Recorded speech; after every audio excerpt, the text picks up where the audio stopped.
estados patológicos necessitados de tratamento. A tristeza não é o inverso da alegria, mas a sua ausência momentânea. É um estado que conduz à reflexão e não ao desinteresse pela vida, à contemplação dos valores vividos e não à melancolia, mas à análise das necessidades reais ainda não expressadas. Ante a temerária depressão, generalizou-se o conceito de que a tristeza, a melancolia e a antiga assédia ou assídia são todas a mesma expressão de sentimento.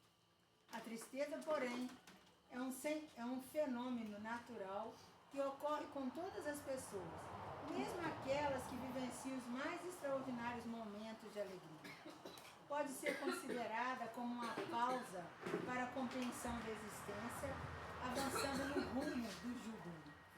A melancolia é um estado de saudade, de algo conhecido e perdido ou desconhecido e não experimentado, que, em se prolongando, pode transformar-se em depressão. Enquanto a tristeza convida à viagem interior, propondo avaliação de comportamento e consideração de valores aceitos, a melancolia normalmente é resultado de algum tipo de perda, incluindo-se a desencarnação de algum ser querido. No início, é natural que ocorra, no entanto, em se prolongando por algumas semanas, converter-se em transtorno depressivo que necessita de competente tratamento. A sociedade contemporânea estabeleceu que a alegria deve ser um estado constante de todos os indivíduos, significando êxito, realização nos relacionamentos, triunfo social e econômico, conquista de posição relevante. Em consequência, há um estereótipo representando a alegria, mesmo quando o coração chora, e o espírito se debate em conflitos e dores não exteriorizadas.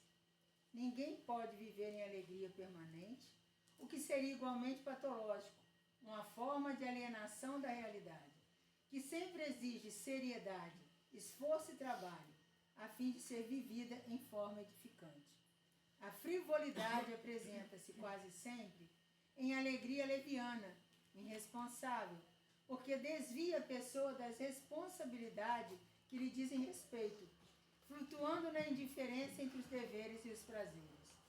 Não se pode nem se deve afivelar a máscara da alegria televisiva na face, demonstrando um júbilo que não é real, porque o próprio organismo a cada momento passa por alterações que modificam o humor, convidam ao silêncio, à reflexão, ao refazimento de atitudes. Quando se tem a preocupação de exteriorizar a alegria contínua, tal fenômeno caracteriza insegurança, portanto, interesse de teatralizar as emoções. É normal a tristeza e algumas vezes benéfica, pois que faculta o mecanismo de retrocedimento mental para revisão e análise em torno de acontecimentos e vivências que necessitam ser considerados. Pode acontecer igualmente que de um instante para o outro perceba-se que aquilo que se está fazendo não é exatamente o que se gostaria de realizar, abrindo espaço para uma certa tristeza, que irá contribuir para refazer experiências e viver-se conforme os novos padrões emocionais. A felicidade expressa-se no conjunto tristeza-alegria, na condição de ponte que une distâncias aparentemente opostas. Não são poucos aqueles que possuem os preciosos recursos econômicos, os triunfos sociais e políticos, religiosos e artísticos, ou de outro tipo, experimentando solidão e vazio existencial, que tem origem em reencarnações anteriores. Não possuindo estrutura moral segura, esse paciente foge para os alcoólicos, as drogas aditivas, o sexo apressado, mantendo o riso e a falsa alegria, parecendo realizado, para logo tombar em estados dolorosos de melancolia e depressão. Muitas vezes, Jesus chorou de tristeza, contemplando a loucura humana, o seu desequilíbrio, o desinteresse pelo verdadeiro e a ambição pelo mentiroso. Sorriu também, quando choraram aqueles que o foram ver no sepulcro, então ressuscitado, como houvera antes muitas vezes chorado. Mergulhou em tristezas em muitas ocasiões, quando, por exemplo, buscou o deserto para meditar, quando incompreendido pelos exploradores do povo, quando encontrou o templo transformado em mercado de interesses inferiores, quando em Horto das Oliveiras. A tristeza era-lhe familiar, embora ele houvesse trazido as boas novas de alegrias para a humanidade. Não cultives a tristeza nem fujas dela, aceitando-a quando se te apresentar e retirando o melhor resultado da oportunidade de reflexão que te proporciona. Com esse comportamento estarás experienciando atitudes renovadas.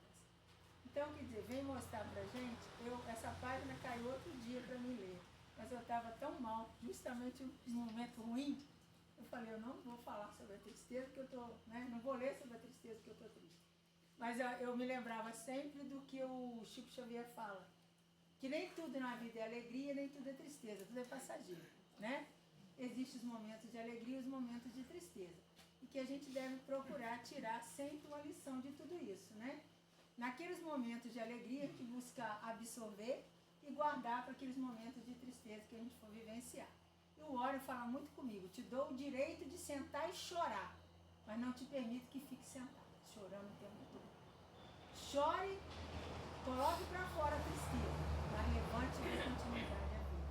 Então, quer dizer, a tristeza faz parte da nossa caminhada. A gente só não podemos deixar que ela se torne algo constante na nossa vida, para que não transforme numa depressão, numa melancolia, em ansiedades e vários tipos de doenças que estão por aí, né? Que a gente possa buscar, e é onde a gente encontra esse refúgio, a fortaleza, né, para a gente continuar caminhando nos ensinamentos do Cristo. Então que a gente possa levar esses ensinamentos da Joana para hoje, né? Como ela diz no finalzinho aqui, que o Cristo disse para nós, vamos buscar atitudes renovadas, né? Então que a gente possa buscar isso no nosso dia a dia, para que a gente possa vencer as tristezas que a gente encontra no nosso dia. Então que Deus nos abençoe, e a nossa querida Maria vai fazer a oração para nós. Seja bem-vinda. Boa noite a todos. Então vamos fazer a nossa prece inicial, levando o nosso pensamento a Deus, ao Mestre Jesus. Então convido a todos a fechar os seus olhos, a mentalizar o Cristo Jesus.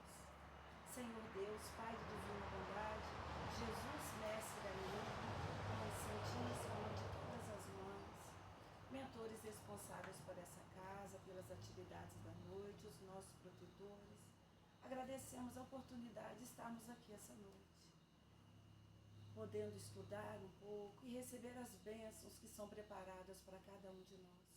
Só temos que agradecer, Senhor Deus, por esse evangelho de amor e de luz que vem tocar em nossos corações para fazer com que a gente possa tornar pessoas melhores, mais equilibradas, para que a gente possa dar conta da nossa administração aqui na Terra. Pedimos então, através dessa prece, a vossa proteção, para que a gente também possa estar com os nossos pensamentos, com os corações abertos para aproveitar o estudo da noite. Pedimos também aos mentores que possam envolver o Caio, para que ele possa trazer a reflexão da noite, que possamos também estar recebendo cada ensinamento. Então, Senhor, só temos que agradecer. Pedimos então a vossa permissão, a permissão dos mentores dessa casa, para que possamos iniciar as atividades da noite. Que assim seja. Seja muito bem-vindo, Caio. Casa é sua, muito obrigado pela sua presença. Eu que agradeço. Uma boa noite a todos novamente. É uma alegria ter essa oportunidade de estar aqui com vocês. E eu vou fazer uma reflexão, na verdade. É uma conversa. Eu não sei qual é o protocolo da casa, mas quem quiser me interromper, fazer qualquer comentário, trazer qualquer consideração, fique à vontade. Porque o tema que eu propus para a gente poder conversar hoje é o tema mediunidade, elo entre mundo, presente em nós. Porque nós que aqui estamos não temos dúvidas da presença da mediunidade. Tanto que o trabalho que essa casa faz, esse trabalho de luz, né, esse farol que é feito aqui, que todos nós aqui estamos, tem essa mediunidade ativa. A gente sabe disso. Mas o ponto de reflexão que nós temos que fazer é: por que Deus permite que a mediunidade mediunidade aconteça dessa forma para conosco. Segundo ponto que a gente tem que entender também. Por que que muitos outros irmãos nossos, de outras religiões, condenam a mediunidade? Porque a mediunidade não é algo que a doutrina espírita trouxe. A mediunidade é algo que existe entre nós desde que o mundo é mundo. Até porque, se nós somos espíritos, estamos temporariamente aqui na matéria, significa que a nossa vida real é a vida espiritual. Então, nada mais lógico do que aqueles que estão no plano espiritual quererem nos auxiliar, querer comunicar conosco. Então, a mediunidade nada mais é do que esse canal de comunicação que nós temos com a nossa verdadeira origem, que é o plano espiritual. Então, por isso que não é algo totalmente restrito à doutrina espírita. Se nós formos ver, na antiguidade, muito antes de Moisés estar aqui conosco, consolidando as suas leis no Antigo Testamento que nós temos, quantas religiões, crenças faziam essa comunicação com os deuses, né? Ou seja, a mediunidade sempre aconteceu. Só que às vezes nós também, até dentro da doutrina espírita, nós não aproveitamos a mediunidade como ela deve ser aproveitada. Porque é isso que a gente vai entender um pouquinho mais. Porque às vezes a gente vem, por exemplo, numa casa como essa, que é esse refúgio que dá para nós estamos preocupados às vezes em receber aquilo que os nossos irmãos do plano espiritual vão trazer, e nós não fazemos a nossa parte, que é a reforma íntima, que é a transformação. Então a gente tem que entender todos esses aspectos da mediunidade. Então a gente vai conversar um pouquinho. Claro, a gente não vai voltar lá atrás, que é muita coisa que eu queria conversar, então nós vamos nos restringir ao Antigo Testamento, a época de Moisés, Novo Testamento e doutrina espírita. E para começar essa conversa nossa, eu gostaria de lembrar um capítulo lá do livro do Emmanuel. Aí eu vou pegar o nome do livro para depois, quem quiser ler em casa, fazer depois esse prazer de casa. Capítulo 10, livro Caminho, Verdade e Vida. Esse capítulo 10 tem por título justamente Mediunidade. E Emmanuel ele vai trazer para nós aquela passagem do Pentecostes que está lá nos Atos dos Apóstolos, no capítulo 2, versículo 17. E por que eu estou fazendo questão de trazer todas as referências? Para todos nós termos a certeza que a mediunidade foi tratada no Novo Testamento, no Antigo Testamento, e a gente vai entrar em algumas considerações também de irmãos nossos de outras religiões que às vezes usam o Antigo Testamento para falar que a mediunidade não poderia acontecer, quando é justamente ao contrário. Mas enfim, quando a gente pensa em volta aqui Emmanuel ele traz essa situação que aconteceu lá no Ato dos Apóstolos, que ele lembra do Pentecostes. Pentecostes era uma festa que acontecia em Jerusalém, e essa era uma festa celebrada por todos, muito importante, tanto que quando era a época do Pentecostes, todos se reuniam naquela cidade, a cidade ficava cheia. Começou com uma comemoração de festa agrícola, depois passou a ser a comemoração de quando Moisés recebeu os mandamentos lá no Monte Sinai. Então a cidade ficava cheia. Se a gente lembrar como era o povo, as tribos de Israel daquela época, cada um tinha sua cultura, cada um falava, tinha seu dialeto, então as pessoas não se comunicavam e tinham as mesmas línguas. E olha que interessante como é importante a gente fazer o estudo com essa visão que nós temos hoje. Porque muitos irmãos nossos utilizam, por exemplo, essa passagem de Pentecostes para poder justificar quando eles falam em línguas, né? Que eles falam a linguagem dos anjos, e aí falam para poder justificar a linguagem de línguas. Só que eles falam em línguas que ninguém entende. E isso não faz sentido. Porque o que aconteceu em Pentecostes foi porque os discípulos estavam muito desanimados, porque Jesus não estava mais com eles na carne, porque ele já tinha sido crucificado. Então eles estavam tristes, porque eles não sabiam o que iam fazer, eles estavam desorientados, não sabiam se eles iam conseguir continuar depois de Jesus. E eis então que eles recebem aquele divino Espírito Santo, pegando as palavras do Novo Testamento, e eles começam a falar em línguas. Mas as línguas que eles estavam falando e pregando eram as línguas daquelas pessoas de diferentes culturas, ou seja, eles passaram a transmitir o Evangelho na língua origem deles, mas as pessoas estavam entendendo na língua materna de cada um. E naquele momento, Emmanuel vai contar para nós que os discípulos se sentiram renovados, porque eles perceberam que eles poderiam continuar sendo instrumentos divinos sem a presença de Jesus na carne. A gente está falando na carne, a gente sabe que Jesus está sempre do nosso lado, né? Então eles se sentiram mais animados, mais dispostos, passaram depois daquele dia a fazer curas, a pregar o Evangelho com muito mais ânimo, com muito mais disposição. E Emmanuel vai falar que esse dia em específico foi o dia que se consolidou a mediunidade, como nós chamamos, né? Porque a mediunidade, sim, é uma palavra cunhada por Kardec na elaboração da doutrina espírita, mas nesse dia ficou ali restrito. Esquecemos. O microfone para eu escutar? Segura. E aí nesse dia então ficou de certa forma agora foi a data em que se inaugurou, como Emmanuel fala, a comunicação direta dos homens com os espíritos. Não que não acontecia de outra maneira, mas que naquele momento ficou guardado no Evangelho de tal forma que nós não teríamos dúvidas da existência dessa comunicação espiritual. E aí a gente começa a pensar, mas será que isso é assim mesmo? Mas será que isso não é uma interpretação da doutrina espírita?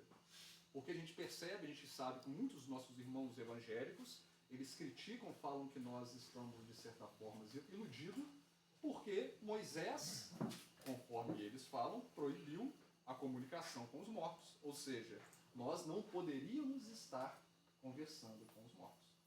Só que para a gente entender o que Moisés quis fazer, nós temos que entender um pouco qual que era o objetivo de Moisés. Porque Moisés, ele veio fortalecer esse trabalho que culminou na doutrina espírita. Porque nós temos que entender que antes da vinda de Moisés, a maioria das religiões, crenças que existiam naquela época, eram religiões que cultuavam inúmeros deuses. Então você tinha o Deus do fogo, Deus da festa, Deus do mar, e isso era incompatível com o entendimento que nós teríamos de ter no futuro. Então Moisés, ele vem com um objetivo único, de mostrar a existência de um Deus único e também demonstrar a existência de leis. Só que nós, quando estávamos encarnados naquela época, nós ainda éramos mais duros do que nós somos hoje. Então era natural que Moisés trouxesse leis que também eram duras. Por isso que a gente fala que no Antigo Testamento você tem as leis de Deus, que são os 10 mandamentos, que são leis aplicáveis até hoje, e nós temos a lei dos homens, que foi a lei que Moisés trouxe para poder, de certa forma, regulamentar aquela sociedade. Então, o importante naquele momento não era se essa lei estava ou não condizente com a lei de Deus. O importante naquele momento era que aquela sociedade soubesse que existiam leis a serem seguidas. Ou seja, se eu não sei seguir uma determinada lei, a punição é algo material, porque nós éramos mais materialistas naquela época. Então esse foi o trabalho de Moisés. Só que olha que interessante. Naquela época você ainda não conversava muito nesse entendimento da existência de um mundo espiritual.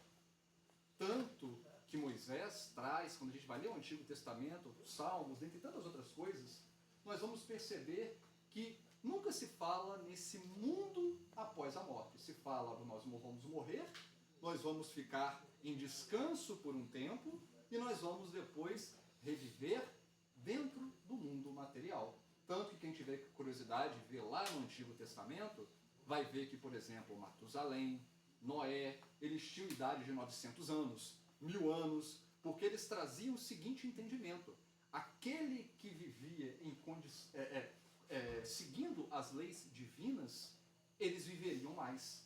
E aí você tem essas pessoas com idades astronômicas quando comparadas com a nossa idade.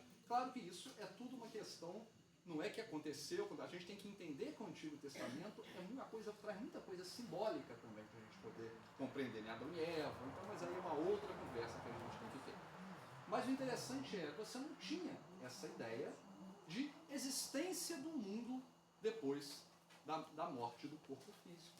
Só que ao mesmo tempo, eles não acreditavam nisso, mas ao mesmo tempo Moisés vem trazer uma proibição de conversação com os mortos. Ou seja, se Moisés proibia que se conversasse com os mortos, é porque era possível ter essa conversação. Ora, como é que Moisés vai fazer uma proibição de algo que não poderia acontecer? E aí a gente pensa, ora, será que ele proibiu mesmo? Se proibiu, então não poderia acontecer? Ou será que o que Moisés proibiu foi a forma como se dava esse tipo de comunicação? Porque quem for lá depois, quiser ler, que são até os versículos e capítulos que os nossos irmãos evangélicos sempre traz para nós, né? Eu estou pegando para depois vocês lembrarem, que são os capítulos, que são Levítico 19 e 31 e Deuteronômio 18, 10, 12, que eles sempre falam que são esses os capítulos e versículos que de certa forma proíbem a conversação com os mortos. Só que o que acontece?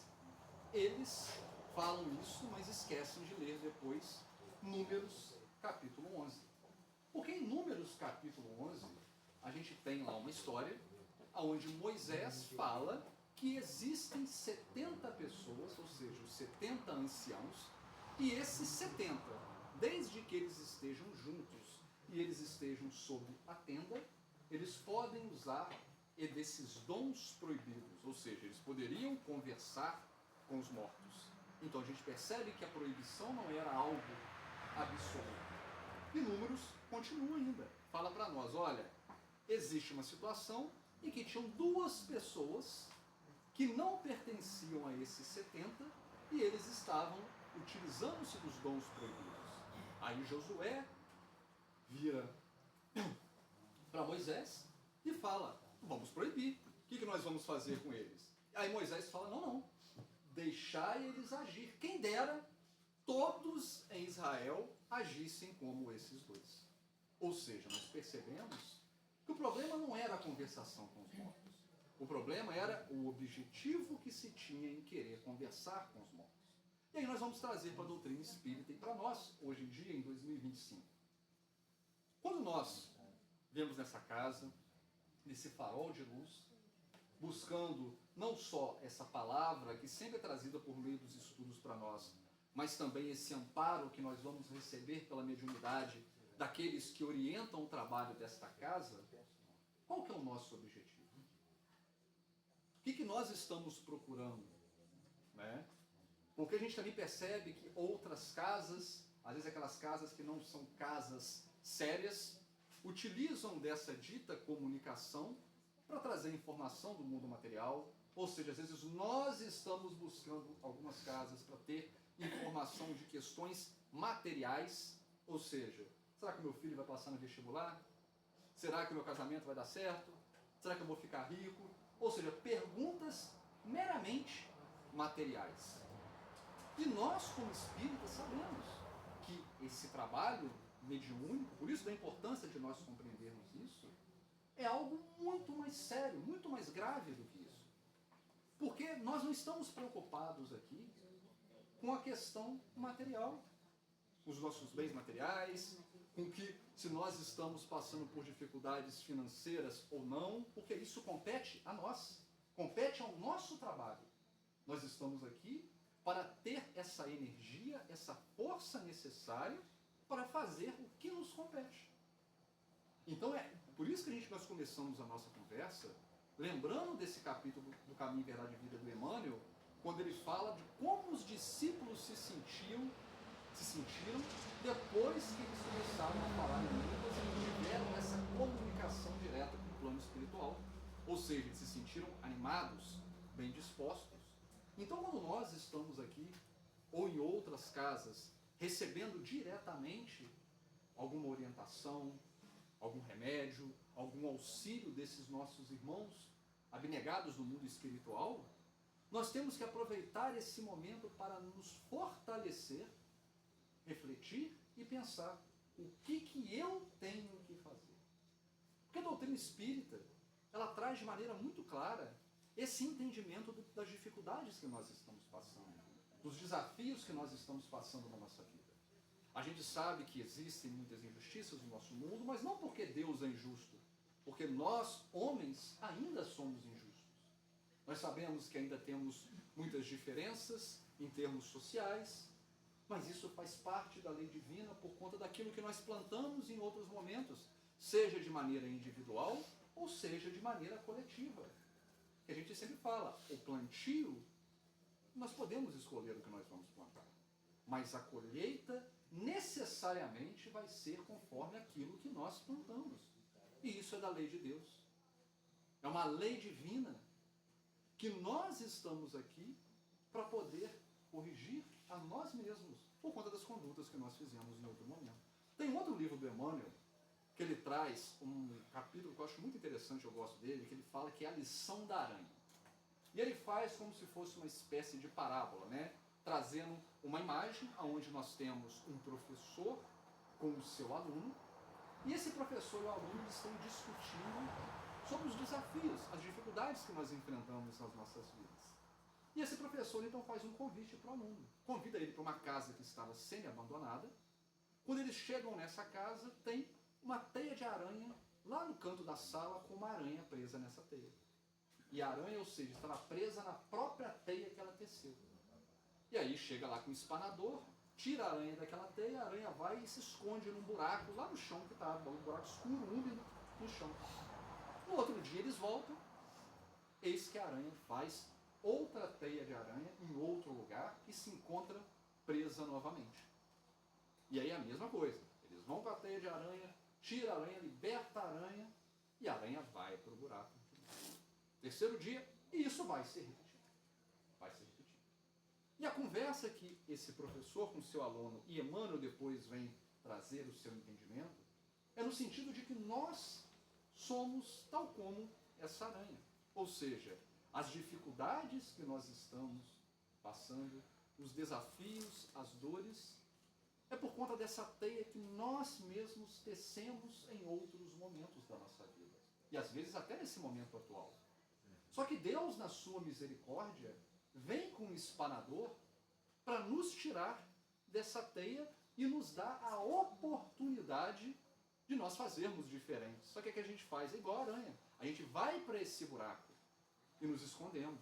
Ou seja, nós às vezes estamos tristes, né? Sabemos que fizemos algo errado e falar, não vou vir aqui no centro hoje, eu estou bem desanimado. Eu vou ficar em casa assistindo um filme.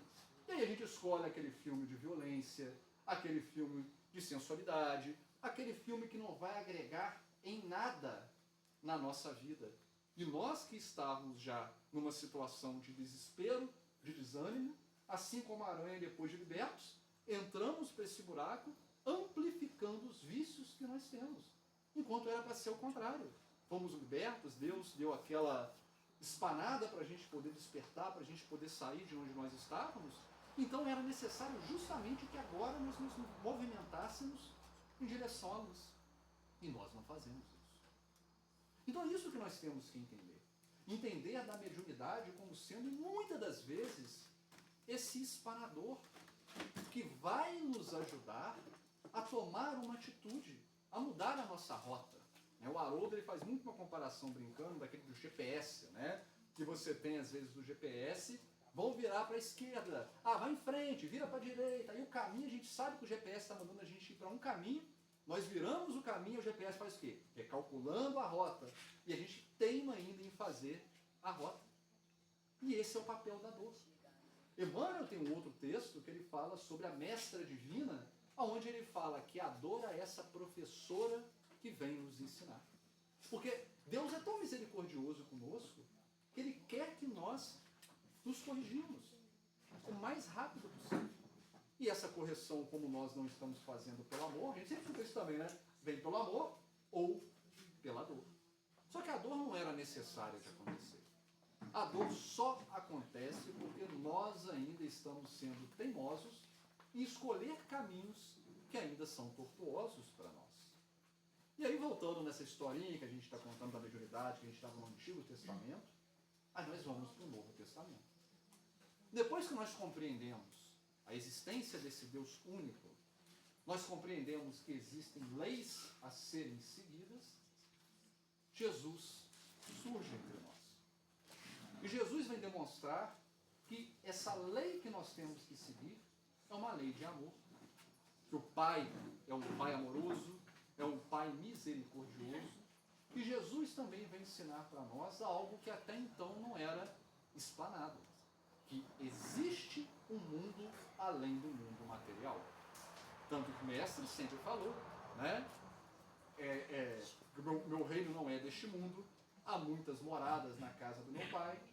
Dentre tantas outras falas que vêm fortalecer esse entendimento de que a nossa vida real é a vida espiritual. E aí nós voltamos para o nosso pensamento. Se nós sabemos disso, se nós estamos cansados de falar a mesma coisa que a nossa vida não é a vida material, por que nós estamos vivendo para as coisas da matéria? Por que nós estamos preocupados com as coisas que o mundo material nos apresenta? Não que a gente não tenha que cumprir com as nossas obrigações daqui. O ponto não é esse. O ponto é que, na maioria das vezes, nós damos muito mais atenção para os problemas que surgem no mundo material, para aquilo que a gente quer do mundo material, em relação do que nós realmente teríamos que buscar, que são as questões do espírito, pois nós somos espíritos. E aí depois a gente acaba ficando não entendendo porque acontecem algumas coisas conosco, né? Eu lembro de um expositor que ele falou uma vez, quando a gente estava falando sobre o céu, sobre o inferno, né, para onde você vai. Muitas religiões ainda têm esse entendimento do céu e inferno, e ele coloca o céu e o inferno como sendo um condomínio. É um condomínio onde pessoas que têm o mesmo interesse vão viver juntos. Simplesmente isso. Simplesmente isso. Porque nós vamos estar aonde o nosso coração está pulsando. Por isso que Jesus fala para nós lá, né? O que chama a sua atenção? Né? Onde está o seu olho? Onde está o seu coração? O que está chamando a sua atenção? Porque se o que chama a nossa atenção, a gente deu exemplo, por exemplo, de filmes violentos, né? Se a violência que me chama a atenção, quando eu desencarnar, eu vou estar nesses ambientes. Eu não quero estar em outro tipo de ambiente. Nós temos que entender isso. Não é Deus que é cruel, não é Deus que está nos punindo ou mandando para determinados lugares. Deus é tão misericordioso que Ele permite que nós possamos estar aonde nós queremos ir. Simplesmente. E é isso que a gente tem que entender. É isso que a gente quer o trabalho quando a gente está falando da mediunidade.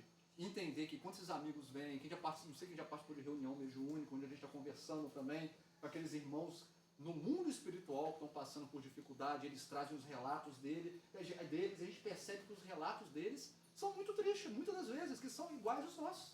Porque eles estão sofrendo pelas mesmas coisas que nós sofremos, ou seja, continua aquela vida materialista, aquela vida material. E nós temos que mudar isso. Eu brincava muito com um amigo meu, que é católico, e aí eu brincava com ele quando a gente falava de céu e inferno, a gente tinha intimidade, eu brincava com ele, falava, Fernando, vamos imaginar que o céu seja exatamente isso que você está falando. É esse céu tranquilo, todo azul, os querubins com asas tocando harpa, tudo tranquilo. Quanto tempo você vai ficar nesse céu? Então assim, porque é um céu que nem ele vai querer estar nesse céu. Ou seja, faz sentido a gente querer ir para um lugar que não condiz com o que nós queremos? Então o trabalho de reforma íntima é nós nos reformarmos para fazermos jus a estar nesses lugares que nós almejamos estar. Porque também almejar, entre aspas, né? Porque a gente fala muito, queria ser o Chico Xavier, queria ser Divaldo Franco, queria ser Joana de Ângeles, mas será que a gente queria ser mesmo? Será que a gente está disposto a fazer o que esses espíritos fizeram, o que eles estão fazendo hoje? É claro que um dia a gente vai chegar nesse patamar. Mas talvez hoje nós ainda não estamos dispostos a isso. Então é isso que nós temos que compreender. Porque Jesus, quando traz para nós essa visão de que existe um mundo além do mundo material, e que nesse mundo, na verdade, ele não é um mundo igual ao mundo que nós estamos tendo aqui, que a gente tem que abrir um parênteses. Céu e inferno, em nenhum momento Jesus falou isso da forma que a gente existe. Essa visão de céu e inferno que a Igreja Católica nos traz, na verdade é a mesma visão lá da época dos gregos, dos romanos, tanto que quem tiver a curiosidade ler o livro do Céu e Inferno de Kardec, da doutrina espírita, que ele vai trazendo toda que essa ideia de céu e inferno que nós temos no nosso mundo atual por conta da Igreja Católica, na verdade é uma cópia de todas essas crenças antigas que nós tínhamos lá atrás. Então a gente tem que entender que nós somos mais. Que nós somos espíritos e estamos fadados ao crescimento. Por isso que Jesus falou, né, quando perguntar dos ditos milagres que ele fazia, ele falava para os discípulos que vocês podem fazer tudo isso que eu faço e muito mais. Porque nós temos essa centelha divina dentro de nós. Nós escutamos muito, né, que nós fomos criados à imagem e semelhança de Deus. Só que aí o que nós fazemos? Já que nós somos criados à imagem e semelhança de Deus, aí nós pensamos naquele Deus barbudo, velho, sentado numa cadeira, porque a gente não consegue imaginar ao contrário. Nós não conseguimos entender que nós temos essa centelha divina dentro de nós. Claro, nós nunca seremos Deus, porque Deus é único, né? Mas nós temos a centelha divina dele dentro de nós. Cristo criou o nosso planeta, administra o nosso planeta. Um dia nós estaremos nessa posição. E aí, voltando à nossa história, falamos então quando Jesus ele traz para nós esse entendimento, que existe a vida no mundo espiritual, só que ele também não detalha como é essa vida.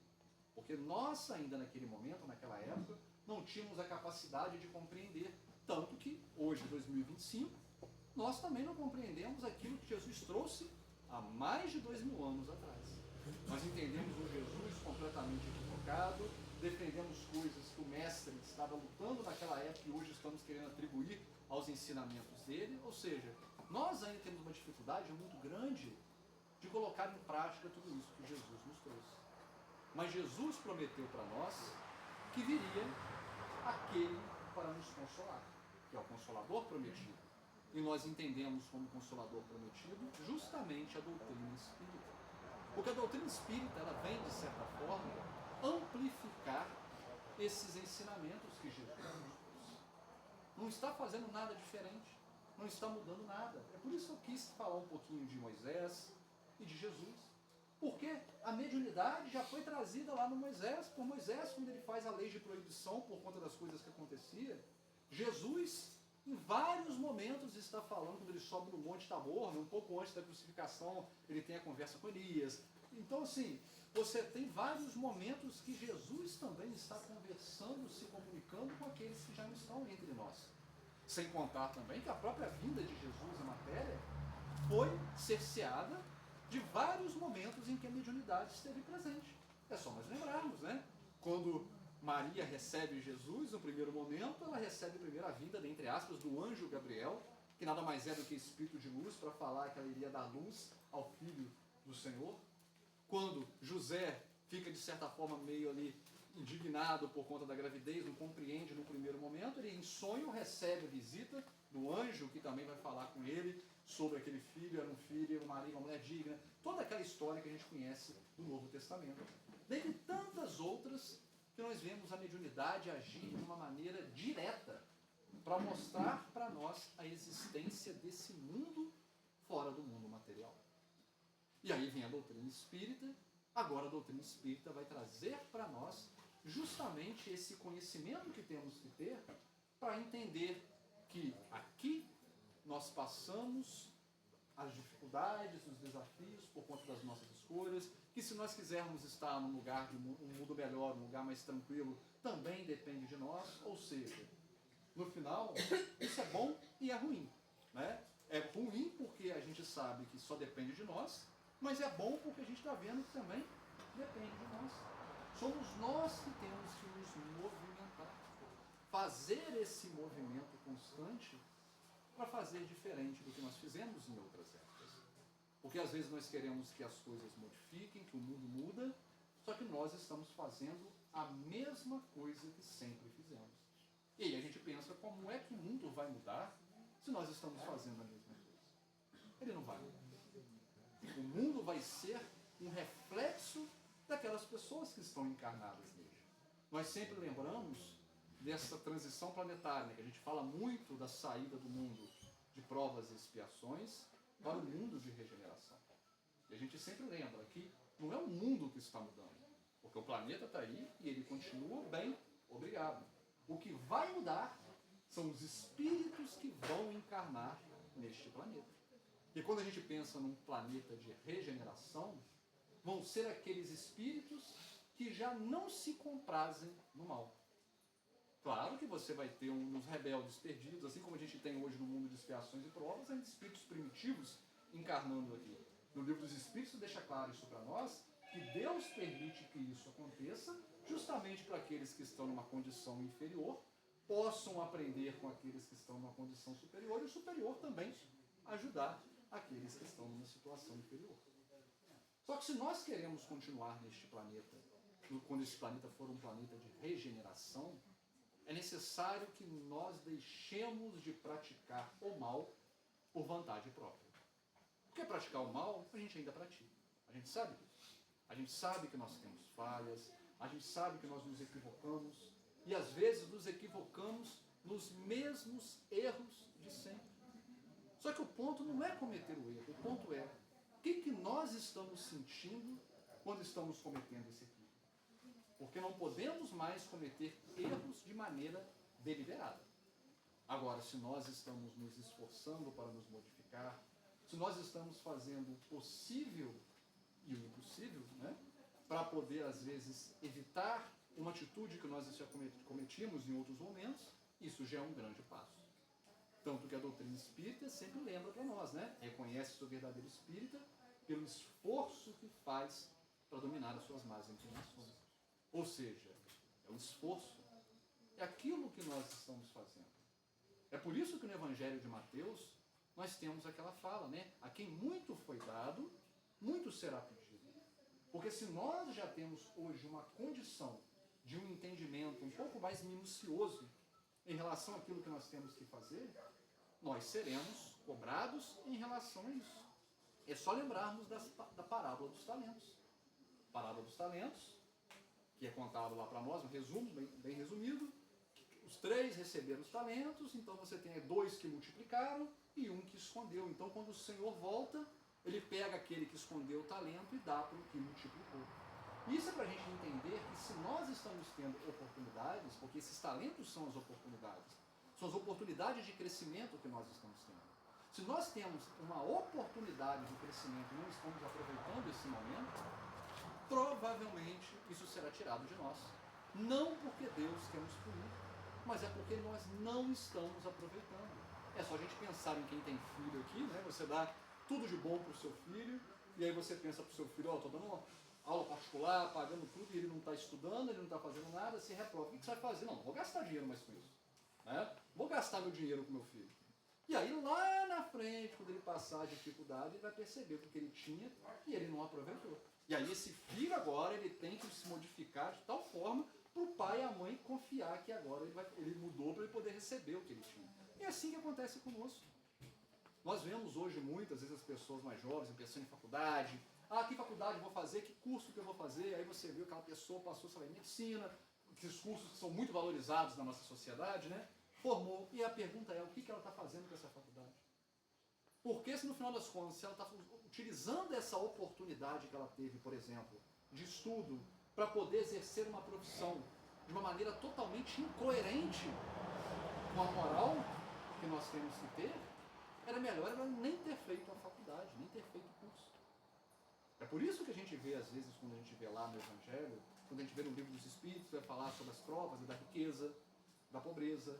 A gente vê em muitos casos que você vê aquelas pessoas que vieram com uma condição muito rica, muito favorável, e aquelas pessoas não souberam aproveitar isso de uma maneira digna, então depois vem numa condição de miséria para poder entender, compreender, valorizar o dinheiro. E isso serve para nós. O que nós estamos fazendo com os talentos que nos são dados? E quando, mais uma vez, estamos falando de coisas pequenas, não estamos falando de coisas grandes. Eu sempre brinco quando a gente está fazendo trabalho na mocidade, lá com os jovens, eu falo assim, todos vocês sabem ler, vocês estudaram. Aí eu pergunto, quantos livros vocês leem por mês? Eu estou falando um livro que serve, não é qualquer coisa não, né? Porque hoje em dia tem muitos jovens que nem leem nada, né? Não está lendo nem mais mensagem no celular, não consegue nem digitar um parágrafo, nem um texto. Então eu falo, você teve a oportunidade de estudar, sabe ler e está fazendo o que com esse dom, com essa oportunidade que lhe foi dada? Enquanto tem tantas outras pessoas que não tiveram essa oportunidade. E é isso que a gente tem que pensar. Porque nós estamos inseridos no lugar que nós temos que estar. A gente sempre olha a grama do outro, né? A gente vê às vezes a dificuldade, por exemplo, do nosso país, da nossa cidade. E aí a gente olha por conta de filmes, novela, televisão, o que quer que seja. Nossa, como é bacana o outro lugar. Mas todos os lugares têm os seus desafios. Todos os lugares têm a sua dificuldade. E não adianta fugir. Se nós fugirmos da nossa responsabilidade, nós vamos ter que lá na frente voltar e fazer. Então não é melhor a gente fazer agora? Se Deus já nos colocou no ambiente que nós temos que estar, com as informações que nós temos que ter, com o apoio que nós temos da espiritualidade, daqueles encarnados, dos desencarnados, por que nós não aproveitamos? Fazer a luz no ambiente em que nós estamos. Deixa eu ver a hora aqui, porque aqui até que quanto tempo que é? Está na hora já? Está na hora. Então a reflexão é nesse sentido. Porque muitas vezes dentro dessa reclamação que nós fazemos, nós pioramos ainda mais a nossa situação e os nossos desafios. Tem um outro livro, esse livro é um livro do Humberto de Campos. E Humberto de Campos é irmão X, né? Então, Humberto de Campos. Que ele, eu acho que é o Contos alguma coisa. Contos que ele, e Pontos. eu acho que é o Contos e Pontos, eu posso ter errado no título. Ele traz uma história que eu acho muito interessante, que ele vem narrar a história da Bendita. E ele é muito humorado, né? E ele fala assim, Bendita que de Bendita não tinha nada. Porque ele vai contar a história da Bendita, que era uma moça que passou por muitas dificuldades no mundo material. Era uma moça que encarnou, no seu nascimento a mãe veio a falecer, logo após o pai faleceu, e aí depois a irmã faleceu e ela teve que cuidar dos 2 filhos da irmã que faleceu. Era uma moça que vivia, trabalhava com uma fábrica, salário mínimo da época, e ela sustentava esses 2 meninos. Mas morava numa casa que era a casa que o pai dela deixou de herança para ela. E ela passava as dificuldades, os desafios de não poder ter luxo, mas ela estava vivenciando a vida como todos nós. E de tanto que ela reclamava, começou a reclamar, as vizinhas pararam de conversar com ela, reclamava tanto dos sobrinhos, os sobrinhos se afastaram e abandonaram o lar.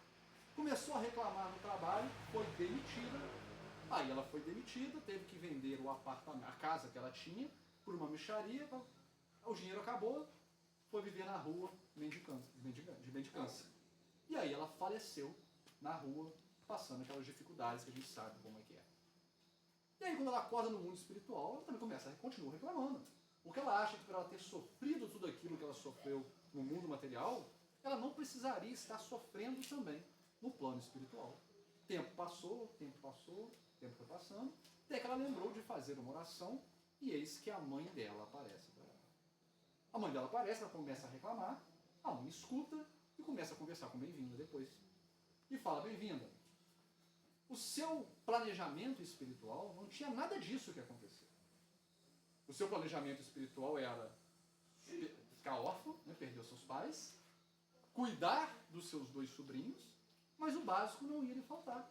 Você tinha casa, você ia aposentar naquela fábrica que você estava, os seus sobrinhos, eles iam depois que eles trabalhassem e tal, eles iam continuar morando com você e te sustentando, porque eram dois meninos espíritos bons que estavam ali para auxiliar ela, para ajudar ela. Só que de tanto que você reclamou, você deixou de fazer as suas tarefas, a sua responsabilidade e piorou ainda mais a sua situação, criando desafios que não estavam no seu planejamento reencarnatório. Aí vamos pensar em nós. Como que nós agimos diante da nossa vida, diante dos desafios, diante das dificuldades? Será que muita coisa que acontece conosco não seria, às vezes, por conta dessa nossa atitude, essa atitude nossa de revolta, essa atitude de reclamação? E aí, voltando na história de Bem-vinda, então, Bem-vinda entende, depois que a mãe dela fala, e ela muda ao seu pensar, mesmo ela fala, não, eu quero voltar, eu vou encarnar e vou fazer diferente. E a mãe dela fala, não é assim que funciona, né? Vai encarnar, demora, você tem todo um planejamento, mas você pode continuar aqui no plano espiritual agora, fazendo esse trabalho, ajudando aqueles que reclamam. E aí, Humberto de Campos é muito humorado, fala, né? Como ela está ajudando aqueles que reclamam, ela está até hoje exercendo o mesmo trabalho. Por que isso? Nós estamos nessa situação. Nós temos essa dificuldade de entender que nós mesmos, às vezes, somos aqueles que colocamos essa pedra para nós tropeçarmos. E é por isso, finalizando, a gente tem que lembrar da questão da mediunidade. Lembrar que quando Deus permite que nós tenhamos essas comunicações, essas conversas com os nossos amigos espirituais, é justamente para nos fortalecer, para nos lembrar que nós não estamos sozinhos, que basta uma simples oração para nós nos conectarmos com aqueles que estão à nossa volta. Porque não vamos nos enganar, a gente acha que às vezes o mal predomina, o mal não predomina. O bem está à nossa volta, somos nós que estamos escolhendo nos conectar com o mal, com as coisas ruins. É por isso que nós lembramos lá, quando a gente falou da lição da aranha, o que nós estamos buscando quando a gente está triste? O que nós estamos assistindo? Porque quando eu chego na minha casa e estou colocando um filme de violência, por exemplo, um filme de ação, eu não tenho nenhum espírito do gabarito de Joana de Ângeles sentado do meu lado. O espírito que vai estar sentado comigo assistindo ali é um espírito que está no mesmo nível que eu. Se eu quero que os espíritos que estejam comigo são espíritos de luz, eu tenho que procurar estar nesses ambientes de luz. Por isso que é importante a leitura sadia, a conversa sadia, o pensamento sadio. Sabemos que é difícil, é um desafio. Mas basta nós nos educarmos. Lembremos, nosso lar, acredito que todo mundo viu, né? Ou leu o livro, lembremos do André Luiz. Né? O André Luiz desencarna, fica 8 anos no umbral. E aí quando ele é resgatado, ele ainda tem lá a coragem de reclamar, falar, vocês demoraram 8 anos para me resgatar? E aí o Espírito fala com ele, André, nós estamos fazendo esse trabalho aqui desde o primeiro dia que você chegou, até por conta do mérito que a sua mãe tem no plano espiritual. No entanto, somente agora que você lembrou de fazer a sua oração para poder perceber a nossa presença aqui. E nós somos assim. Nós nos escondemos nesse buraco escuro, igual a aranha, e depois reclamamos que estamos sozinhos, que não tem ninguém para nos auxiliar. Mas os amigos espirituais sempre estão conosco. Agradeço pela atenção de todos. Uma boa noite para vocês.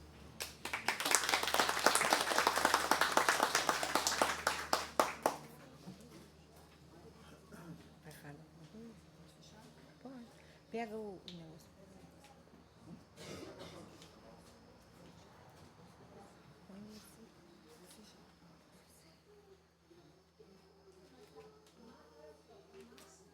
Então a gente só tem que agradecer, né? A oportunidade de aprendizado, agradecer o Caio, né? Pelo estudo da noite, né? E uma reflexão para a gente poder, né, trazer para a nossa vida, né? Para tudo que a gente vem buscando aqui nessa casa.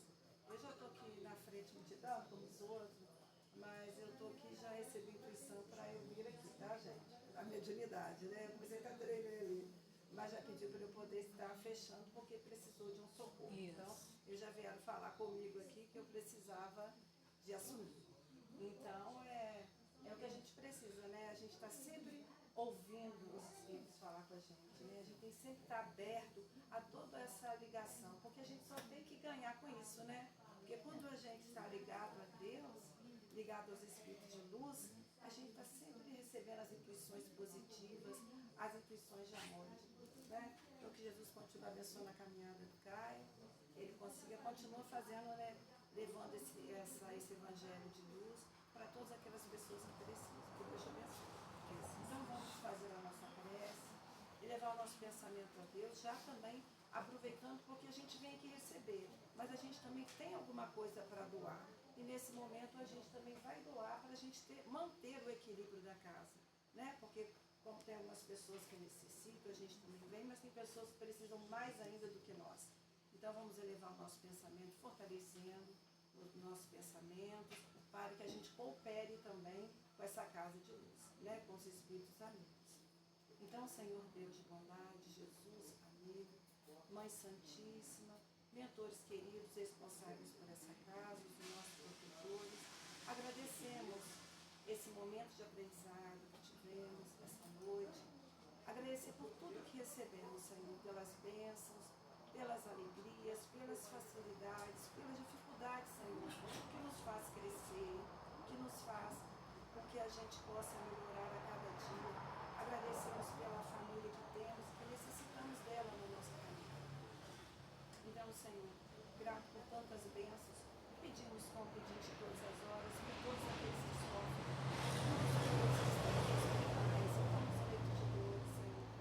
aqueles que estão com seus pensamentos conturbados, aqueles que não têm esperança, que estão com ideação suicida ou suicidas. Pedimos por todos eles, Senhor, que eles sejam parados, que eles sejam envolvidos, Senhor, nessa energia de amor e de luz. E pedimos por cada um de nós, que possamos ser envolvidos no vosso amor, que a gente possa estar sempre nos esforçando, Senhor, para que a gente possa ser cada dia melhor. Então envolva cada um de nós. Agradecidos por tudo, Senhor. Pai nosso que estás nos céus, santificado seja o vosso nome. Venha a nós o vosso reino. Seja feita a vossa vontade, assim na terra como no céu. O pão nosso de cada dia nos dai hoje. Perdoai as nossas ofensas, assim como nós perdoamos a quem nos tem ofendido. Não nos deixeis cair em tentação, mas livrai-nos de todo mal. Que assim seja. Amém. Então, Senhor, com essa prece a gente encerra e, como o Óleo pede sempre, que a gente possa abraço. se abraçar, né, e a gente poder compartilhar esse carinho, essa paz, né, que estamos sentindo